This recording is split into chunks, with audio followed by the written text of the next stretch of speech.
वरुण जी एक बात बताइए, अगर उन्होंने कहा कि श्यामा प्रसाद मुखर्जी जिंदाबाद, अटल बिहारी वाजपेयी जिंदाबाद, नरेंद्र मोदी जिंदाबाद, तो क्या गलत है उनकी सोच? जी, सांसद की शपथ एक फॉर्मेट होता है, संविधान के अंतर्गत होती है। अगर किसी कोई, चाहे मेरी पार्टी हो चाहे दूसरी पार्टी, अगर उसके बाद उसके शब्दों का हेरफेर करता है तो वो गलत है, संसदीय आचरण के खिलाफ है। ठीक है। अभी आप बात कर रहे थे अभी कानून व्यवस्था की, ये मेरे को नहीं पता सरकारी है या गैर सरकारी इवेंट हो रहा है। ये नॉइज पोल्यूशन है, 55-60 डेसिबल से ऊपर आ रही है नॉइज। ये जब ये केंद्र की राजधानी संसद के यहाँ नॉइज पोल्यूशन कर रहे हैं तो क्या देश की प्रशासन संभलाएंगे, आप मुझे बताइए। और मैं तो बोल लूँ ना भाई, बोले रहा हूँ आपकी, और मैंने आपको संविधान की बात फिर बता रहा हूँ मैं, फिर नहीं उस पर बताइए ना, अगर आपको लग रहा है कि नरेंद्र मोदी, कैसा इमरजेंसी वाली सोच है, मतलब अगर किसी का गाना बज रहा है तो कहते नहीं बंद करो, इसको भी बंद करो। वो कह रहे हैं कि इस इलाके में, अच्छा इनको अच्छा ये इनका, अच्छा एक चीज बताइए, इनका कोई पार्ट टाइम बिजनेस क्या डीजे बजाने का, इनको पता 50 डेसिबल है 60 डेसिबल का, जब बात हो गई यार पुलिस होगी वहां पर, वो देख रहे होंगे। समझो, पढ़ो पहले, नहीं कोई सा भी इलाका हो, कोई सा भी इलाका हो, पढ़ लीजिए नॉइज पोल्यूशन में। आपको पता नहीं है यार, एक्ट पढ़ के बात क्या करें। एक सेकंड, मुद्दे पर बात, संसद में जिस आदमी को कानून का पता नहीं, क्या बहस करूंगा, आप बताइए। नरेंद्र मोदी जिंदाबाद की बात, देख कोई की भी जिंदाबाद, चाहे राहुल गांधी हो, नरेंद्र मोदी हो, और जैसे अपन ने कल भी बात की, फिलिस्तीन का कोई इशू नहीं कर सकते आप संसद के अंदर।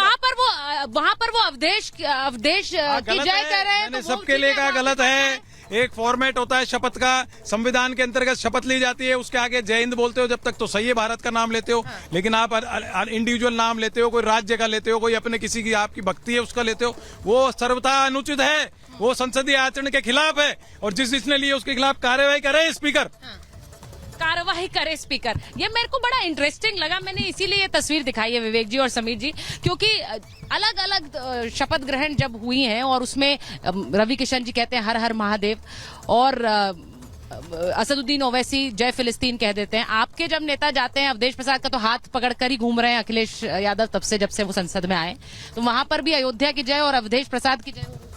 देखिए, जहां तक फिलिस्तीन की बात है तो किसी भी देश की बात करना, सांसद में जिस तरह से ओवैसी जी ने इस बात को उठाया, समाजवादी पार्टी इसका विरोध करती है।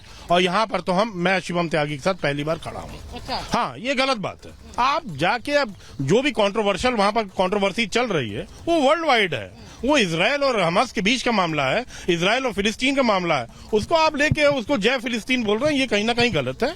और जहां तक हिंदू राष्ट्र की बात वो की, तो देखिए हिंदू राष्ट्र है कि नहीं है, जहां 83% हिंदू रहते हो वो कौन सा राष्ट्र है, वो तो ऑटोमेटिकली हिंदू राष्ट्र है। इसको जबरदस्ती भारतीय जनता पार्टी या रवि किशन टाइप के लोग इसको मुद्दा बनाते हैं। बड़ी बात कह रहे हैं समाजवादी पार्टी के नेता कह रहे हैं कि जहां पर इतने हिंदुस्तानी, जहां पर हिंदू रह रहे हैं तो वो तो हिंदू राष्ट्र है ही, तो वो उसमें दिक्कत क्या है? मुझे बोल तो लेने दीजिए, रुकिएगा मत। बड़ा इंटरेस्टिंग है, इंटरेस्टिंग है। इसको भारतीय जनता पार्टी सिर्फ मुद्दा बनाती है। वैसे है ये हिंदू राष्ट्र। सुनिए, ये शमशान और कब्रिस्तान की राजनीति कौन करता है? ये ईद और दिवाली की राजनीति कौन करता है?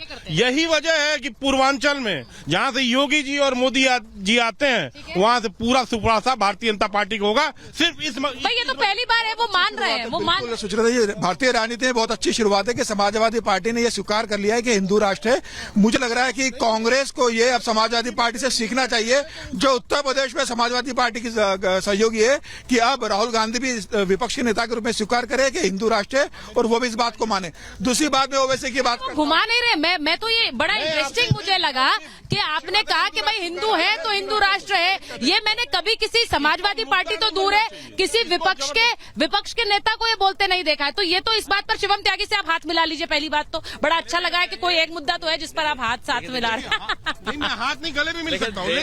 मेरी बात सुनिए, जहाँ पर 83% हिंदू रहते हैं वहाँ पर अब हिंदू राष्ट्र का मुद्दा उठा के इसको राजनीतिकरण मत करिए, हिंदू मुसलमान मत करिए देश में। अब देश की जनता हिंदू मुसलमान की राजनीति स्वीकार करने वाली नहीं है।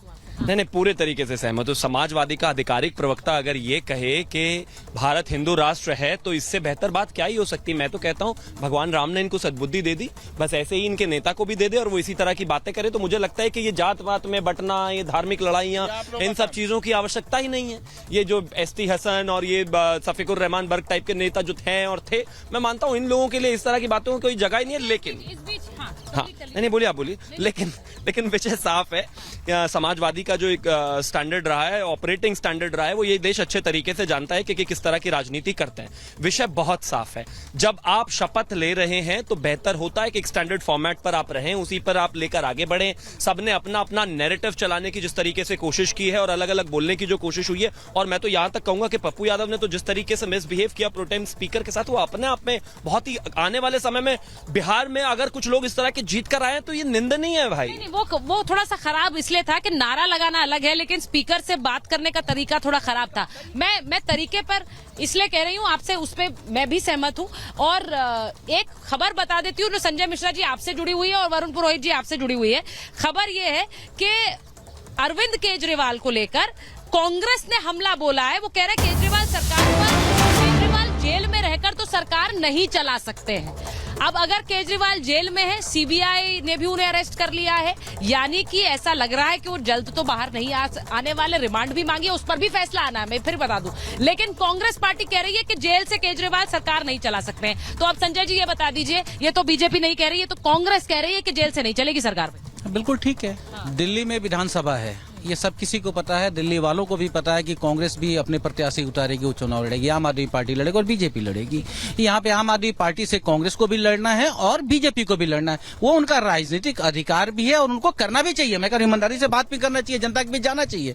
लेकिन इसका मतलब ये नहीं, देखिए लोकसभा में तो हम इसलिए मिले थे कि हमें लोकतंत्र बचाना था और हमने बचा के दिखा दिया। अब नहीं बचाना, बात को समझा हम, इसीलिए तो अब नहीं बचाना, इसीलिए नहीं, दिल्ली में लोकतंत्र खत्म नहीं हो रहा। सरकार अच्छी है, लोकतांत्रिक सरकार है, क्योंकि सारे आपके कोई सांसद नहीं आए इसलिए लोकतंत्र। लेकिन नरेंद्र मोदी की सरकार जो तानाशाही में लगी हुई थी, सांसद एक भी नहीं आया कांग्रेस और आम आदमी पार्टी का। तानाशाही को रोकने में हम कामयाब हो गए। और देखिए 303 एक मिनट जल्दी से पूछे। इन्होंने सिर्फ एक ही चीज कही कि नहीं हमने तानाशाही को रोक दिया, देश में अब लोकतंत्र है, यानी कि अरविंद केजरीवाल जो अभी जेल में है तो वो लोकतंत्र की वजह से ही हुए, लोकतांत्रिक मान्यताओं की वजह से हुए। सब बात साफ है। नहीं अभी आप जवाब देना पड़ेगा, अभी रुक जाइए। दूसरा अरविंद केजरीवाल को लेकर तो मैं खास तौर पे, मैं खुद भी निजी तौर पर तो बहुत दुखी हूं। बेचारे जिस तरीके से परेशान है, ऐसे आज तक इस देश में किसी मुख्यमंत्री के साथ हुआ नहीं। एक जेल से दूसरी जेल से तीसरी जेल, बेचारे को जेल से जेल में ही शिफ्ट कर लेते हैं। और भगवान ऐसा दोस्त भी किसी को ना दे। मैंने तो इस देश के न्यूज चैनल्स पर देखा है, उन्होंने कह दिया है कि एक्साइज पॉलिसी से मेरा कोई लेना देना नहीं है, ये तो मनीष सिसोदिया का आइडिया था। मैं करता हूं एक एक करके सारे नेताओं को अंदर करा दिया। अच्छा, अब देश में लोकतंत्र है ना, क्योंकि अभी तो आपने लोकतंत्र की रक्षा कर दी। जवाब दे दीजिए प्लीज। एक मिनट मैं पहले वरुण जी के पास जाऊंगी। वरुण जी बताइए, आपने एक तरह से किनारा कर लिया है, धोखा दे दिया है, या फिर ये मान लिया है कि इनके साथ कुछ नहीं होने वाला, हमें तो सारी सीटें हरा दी दिल्ली में, कोई मिला नहीं, तो अब अलग ही चलेगी? देखिए सुचारिता जी, भारत में लोकतंत्र है। 10 साल में जो नैरेटिव करने की कोशिश की है कि हर आदमी एक फॉर्मेट में बोलेगा, पांचों खड़े एक रोबोट की जैसे बोलेंगे, सॉफ्टवेयर डाल दिया। लोकतंत्र में 140 करोड़ आदमी का, एक आदमी का भी अपना विचार है, तो वो मनुष्य, उसका विचार है, उसकी बौद्धिक क्षमता के अनुसार बात करता है, कितना बौद्धिक विकास हुआ, मानसिक विकास। आप कैसे इसको जोड़ रहे हो कि राष्ट्रीय चुनाव था तो क्यों पार्टियां एक हो गई और लोकल चुनाव है तो एक नहीं होगी? पंचायत के चुनाव में अपने हिसाब से लोग लड़ते हैं, निकायों के चुनाव में अपने हिसाब से लड़ते हैं। ये तो लोकतंत्र है। आप चाहते हो कि एक फॉर्मेट में बोले, मोदी जी स्क्रिप्ट लिख के दे दे, सारा ये फॉर्मेट है कि भेड़ बकरी है देश, भेड़ बकरी है देश। जी, ये फॉर्मेट है कि एक तरफ तो हाथ मिलाओ, दूसरी तरफ एक दूसरे के बाल खींचो। ये फॉर्मेट है लोकतंत्र। इश्यूज पे बोलना, लोकतंत्र इश्यूज पे बोलना है। वो झूठा बोलते हैं, वो चोर बोलते हैं, वो भ्रष्टाचारी बोलते हैं केजरीवाल, अरविंद केजरीवाल को पंजाब में।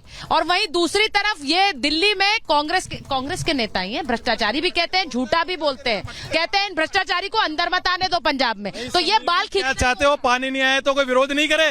भारतीय जनता पार्टी लिख के दे स्क्रिप्ट सारी पार्टियों को। मैं यही कह रहा हूँ, भेड़ बकरी है क्या? मोदी जी आंकेंगे पूरे देश को। अच्छा, ठीक है, एक मिनट आ रही हूँ। मेरा ये कहना है कि दिल्ली